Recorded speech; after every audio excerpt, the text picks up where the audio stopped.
Si je suis devant vous ici cet après-midi, c'est pour apporter un nouveau souffle à la vie politique de notre pays et donner un sens aux luttes politiques de nos pères qui ont contribué et inscrit au fronton de notre République les trois mots qui guident ma décision: l'union, le travail et la justice.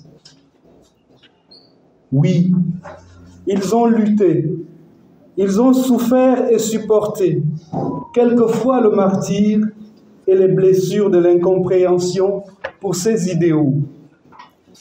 C'est pour la justice que Léon Mba a voulu instaurer le principe de Gabon d'abord au cœur de nos aspirations en 1961.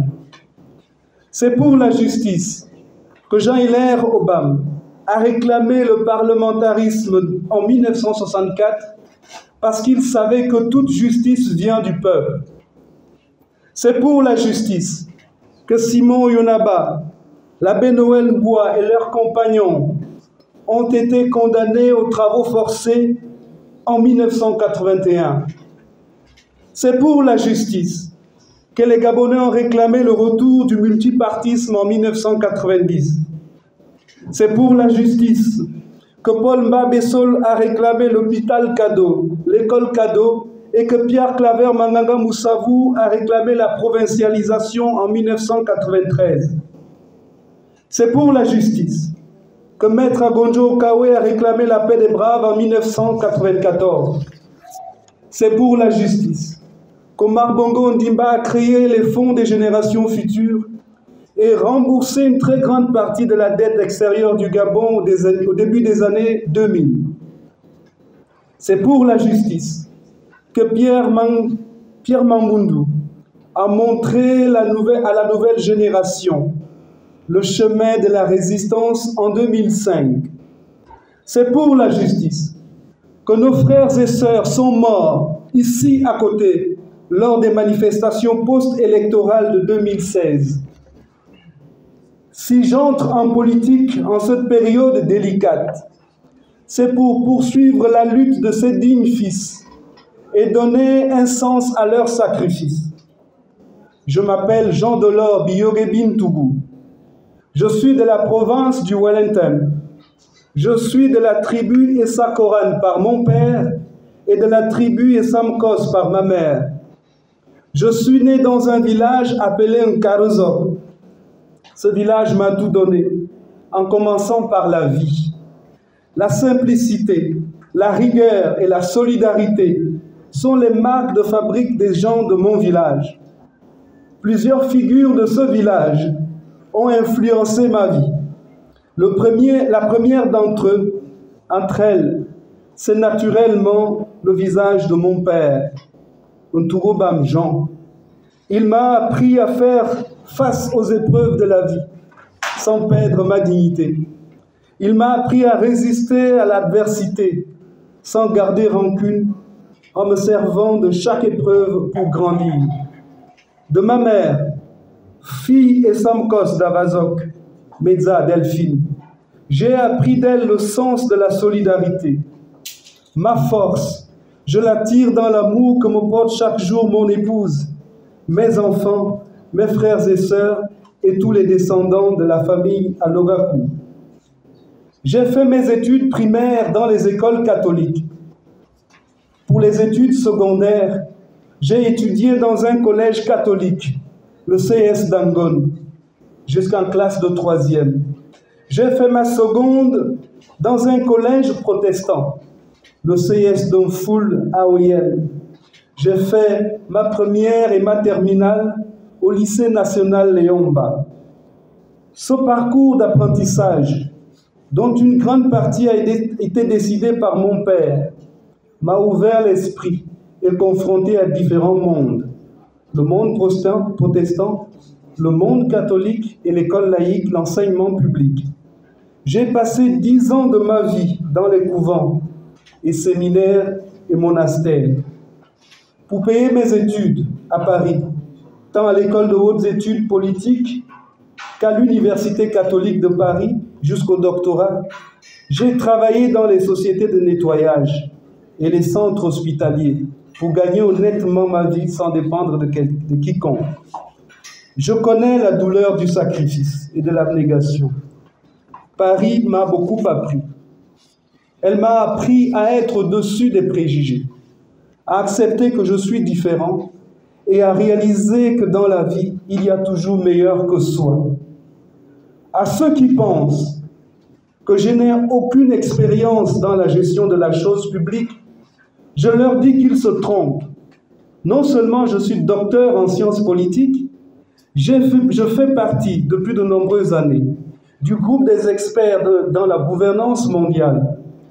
J'ai conseillé plusieurs gouvernements dans le monde pour la mise en place des politiques publiques de développement, ici au Gabon, en Afrique et ailleurs, le travail que je continue de faire jusqu'aujourd'hui.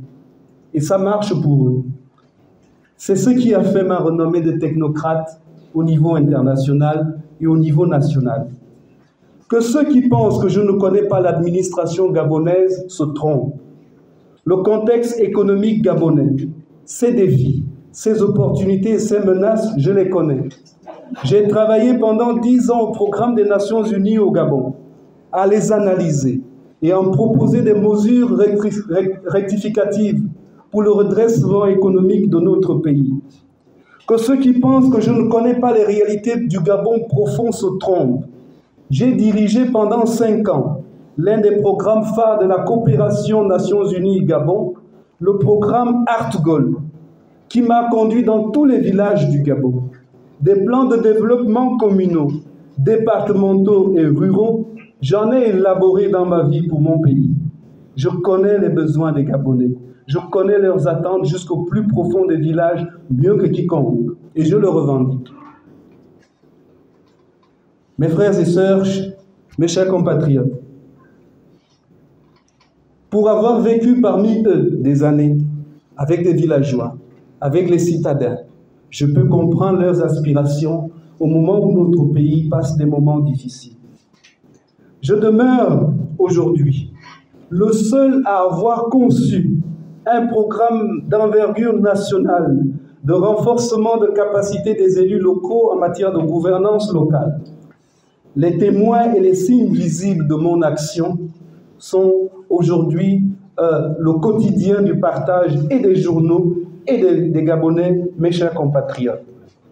Ceux qui pensent que je suis un collabo du pouvoir, qu'ils se trompent, car je nourris mon ambition d'entrer en politique depuis belle lurette. J'ai quitté mes prestigieuses fonctions aux Nations Unies, où j'avais un salaire confortant et une belle carrière pour cette noble ambition, et je ne le regretterai jamais. Par ailleurs, j'ai lancé un appel à l'unité des candidats qui se présentent contre le PDG. Et je le répète ici, dans un contexte d'élection à un tour, l'opposition doit avoir un seul candidat face au PDG. Ce candidat ne doit pas être désigné de manière arbitraire. Nous devons le désigner sur la base des critères objectifs. Et je propose à cet effet que les candidats de l'opposition et ceux de la société civile se soumettent à un exercice de sélection primaire par le peuple et pour le peuple, sur la base de leur projet de société. Celui qui remportera cette primaire portera légitimement les espoirs du peuple gabonais dans son ensemble et de l'opposition en particulier. Il sera celui ou celle derrière lequel nous allons nous aligner, qui que nous soyons, et moi en premier. Nous avons largement le temps de le faire, et cela nous placera efficacement dans une logique d'ensemble. Mes chers compatriotes, rassemblons-nous maintenant. Il est plus que temps que nous nous rassemblions contre tous ceux qui, depuis 50 ans, ont maintenu notre pays dans cet état de léthargie. Et nous n'avons pas le droit de faire semblant de s'opposer ou de faire semblant d'appartenir au camp de la majorité. Car si notre pays ne change pas de main pour les 5 années à venir, il n'existera plus de Gabon face à la puissance des multinationales qui pillent nos matières premières sans aucun contrôle et qui créent des accidents dans nos rues. Il n'y aura plus de Gabon, aussi bien à l'échelle internationale qu'au niveau national, où les hommes politiques véreux ont expressément créé une confusion autour de l'identité nationale. Il n'y aura plus de Gabon tant qu'on ne met pas en place de politique de natalité et de redéfinition, d'accompagnement des familles pour que nous puissions construire un Gabon solide, fait de compatriotes, de citoyens qui soient élevés dans des conditions qui leur permettent de faire face aux défis de ce temps. Mes amis, l'heure est arrivée. C'est le changement maintenant. Nous ne devons pas simplement en faire un slogan, mais une réalité. Que les jeunes de mon pays arrêtent de courir derrière des gens qui essayent d'agiter leur conscience et les avilissent au quotidien. Que les jeunes filles de mon pays arrêtent de se prostituer pour des postes qui n'auront jamais, pour lesquels on ne va jamais les respecter. La preuve, depuis la mise en place du système des quotas, nous n'avons pas encore vu une femme émerger respectueusement dans les rangs du parti au pouvoir, en dehors des nominations subjectives qui, d'ailleurs, sont un obstacle à leur promotion, leur légitimité auprès du peuple. Il faut revoir ça. La justice, c'est maintenant. Cette justice pour laquelle nos pères ont lutté. Nous devons continuer ce combat. La dignité, c'est maintenant. Et le respect de tout un chacun, c'est maintenant. Vive la République, vive le Gabon. Je vous remercie.